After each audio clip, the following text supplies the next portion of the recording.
अस्सलामु अलैकुम वरहमतुल्लाहि वबरकातुहू।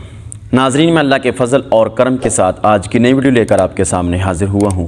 मुझे उम्मीद है कि आप सब खैरियत से होंगे। मेरी दुआ है जहाँ भी रहो खुश रहो, शादोबाद रहो और सलामत रहो। नाज़रीन, हमारी आज की वीडियो 30वां सुपारा, उसके अंदर सूरत है जिसका नाम सूरतुन नसर कहा जाता है, यानी कि इज़ा जाअ नसरुल्लाहि वल फतह। ये सूरत आपने यकीनन पढ़ी भी है, इसका नाम भी सुनते रहते हैं। आज इसकी फजीलत के हवाले से समाअत फरमा लें कि इसको किस किस मकसद के लिए पढ़ा जा सकता है और कितनी बार पढ़ेंगे तो हमारा जो मकसद है वो हल होगा।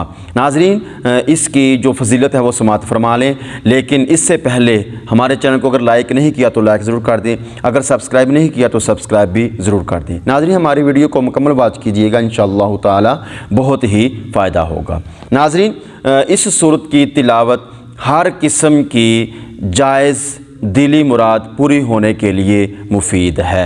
तिया के इस सूरत को अलहदगी में बैठकर रोज़ाना 123 मरतबा पढ़ा जाए। अलबत्ता इस सूरत को हर नमाज के बाद 7 मरतबा पढ़ने का मामूल बना लिया जाए तो इंशाअल्लाह ताला हर मुश्किल आसान होती चली जाएगी। इस सूरत को कसरत से पढ़ने का मामूल बनाने से सगीरा और कबीरा गुनाह माफ़ हो जाते हैं और इबादत इलाही की तरफ रग़बत और शौक़ पैदा होता है।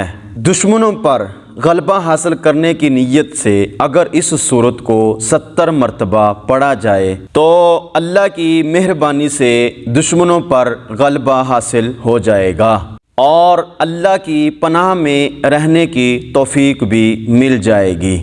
नाज़रीन, ये हमारी आज की छोटी सी वीडियो थी सूरतुल नसर की फ़जीलत के हवाले से कि इसको किस किस मकसद के लिए पढ़ा जाए और कितनी बार पढ़ा जाए। नाज़रीन, इसको पढ़ने का मामूल बना लें, इंशाअल्लाह ताला आपकी जो परेशानी है, जो तंगदस्ती हैं, जो तकलीफ़ें हैं, वो सारी फ़ौरन ख़त्म हो जाएंगी। नाज़रीन, ये हमारी आज की वीडियो थी।